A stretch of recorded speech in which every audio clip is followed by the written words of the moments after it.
മലയാളിയുടെ സ്വകാര്യ അഹങ്കാരമാണ് മോഹൻലാൽ. നമ്മുടെ വീട്ടിലെ ഒരംഗത്തെ പോലെ. 1 വയസ്സുകാരനും 100 വയസ്സുകാരനും ഒരുപോലെ ഏട്ട എന്ന് വിളിക്കുന്ന മഹാനടൻ. അതെ, മലയാളിയുടെ സ്വകാര്യ അഹങ്കാരം. 2009 ഈ മഹാനടനെ തേടി ലഫ്റ്റനന്റ് കേണൽ പദവി എത്തിയത്. കീർത്തി ചക്ര ഉൾപ്പെടെയുള്ള പട്ടാള സിനിമകളിൽ അഭിനയിച്ചതിന് പിന്നാലെയായിരുന്നു നടനെ തേടി ഈ പദവി എത്തിയത്. ആരാധകർ ഒരുപാട് ആഘോഷമാക്കി. പക്ഷേ വിമർശകർ അതുപോലെ പരിഹസിക്കുകയും ചെയ്തു. സോഷ്യൽ മീഡിയകളിൽ മോഹൻലാലിന്റെ ഈ ലഫ്റ്റനന്റ് കേണൽ പദവി ഇന്നും വിമർശനങ്ങൾക്ക് കാരണമാകുന്നുണ്ട്. സിനിമയിൽ അഭിനയിച്ചതുകൊണ്ട് മാത്രം ലഫ്റ്റനന്റ് കേണൽ പദവി കൊടുക്കുന്നത് ശരിയാണോ എന്ന രീതിയിൽ പരിഹസിക്കുന്നവരും വിമർശിക്കുന്നവരും ഏറെ. എന്നാൽ ആ പദവി ലഭിക്കുന്നതിന് കാരണക്കാരനായ മേജർ രവി, അദ്ദേഹത്തിന്റെ വാക്കുകളാണ് ഇപ്പോൾ സോഷ്യൽ മീഡിയയിലെ താരം. മോഹൻലാലിന് ലഫ്റ്റനന്റ് കേണൽ പദവി ലഭിച്ചതിനെക്കുറിച്ചും അതുകൊണ്ട് മോഹൻലാലിനുണ്ടായ നേട്ടത്തെക്കുറിച്ചും മേജർ രവി പറയുന്നത് ഇങ്ങനെയാണ്.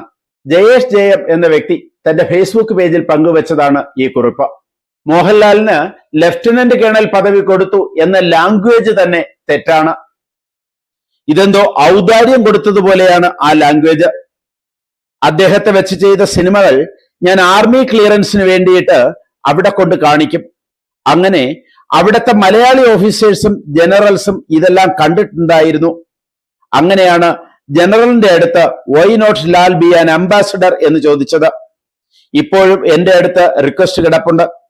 ലാലിന്റെ അടുത്ത് ചോദിച്ച് Lal yes I am ready എന്നുള്ളത് പറഞ്ഞതിന് ശേഷമാണ് ബാക്കി പേപ്പറുകളൊക്കെ പ്രോസസ് ചെയ്യുന്നത്.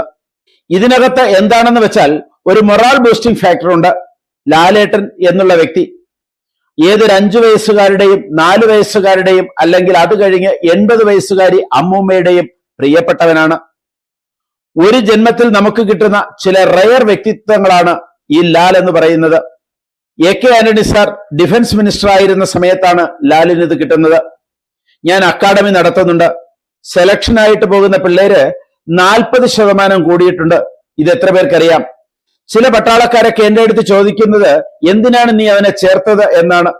അപകർഷതാബോധമുള്ള പട്ടാളക്കാരാണ് അങ്ങനെ ചോദിക്കുന്നത്. എന്റെ ബാച്ച്മേറ്റ് ആണ് ഇപ്പോഴത്തെ ആർമി ചീഫ്. അദ്ദേഹത്തിനെ കാണാൻ വേണ്ടി ഞാനും മോഹൻലാലും കൂടെ പോയിട്ടുണ്ടായിരുന്നു. ഞങ്ങളെ വിളിച്ചിട്ടുണ്ടായിരുന്നു. 40 കൊല്ലത്തിന് ശേഷമാണ് ഞങ്ങൾ കാണുന്നത്. ഞാൻ അദ്ദേഹത്തെ സാർ എന്നാണ് അഡ്രസ് ചെയ്തത്. പദവിക്ക് റെസ്പെക്ട് കൊടുക്കണം. മോഹൻലാൽ എന്ന വികാരത്തിൽ ആർമിയിൽ ചേർന്നവരുണ്ട്. അത് നിങ്ങൾക്ക് മനസ്സിലാകില്ല. മമ്മൂക്കയ്ക്ക് പദവി നൽകിയാൽ അദ്ദേഹത്തിന് കുറെ ഫാൻസ് ഉണ്ട്. ഞാൻ മമ്മൂക്കയോട് ചോദിച്ചു, വാ നമുക്ക് കയറാമെന്ന്. അത് പറഞ്ഞപ്പോൾ നമുക്ക് നോക്കാമെന്ന് പറഞ്ഞു. മോഹൻലാലിന് 5 പൈസ ഗുണമില്ല. ഈ കാശ്മീർ വിസിറ്റ് പോകുന്നതിനൊക്കെ ലാലാണ് ടിക്കറ്റ് എടുക്കുന്നത്. ബിസിനസ് ക്ലാസ് ടിക്കറ്റ് കൊടുത്ത് അവിടെ പോകും. അവിടെ താമസം മാത്രം പട്ടാളത്തിന്റെ ഗസ്റ്റ് ഹൗസുകളിലായിരിക്കും. യൂണിഫോം എല്ലാം തയ്പ്പിക്കണം. പട്ടാളത്തിന്റെ ഒരു കുപ്പി കള്ളു പോലും അദ്ദേഹത്തിന് കിട്ടില്ല.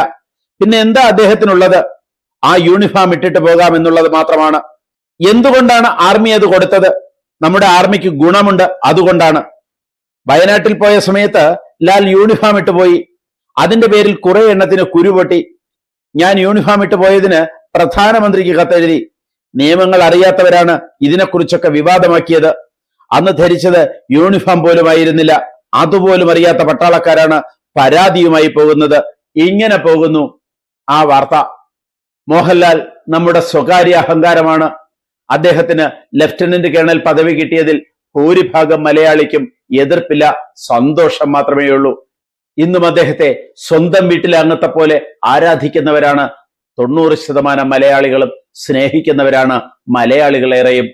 കൂടുതൽ വാർത്തകളും വിശേഷങ്ങളുമായി ഉടൻ ദയവായി ഈ ചാനൽ സബ്സ്ക്രൈബ് ചെയ്യുക.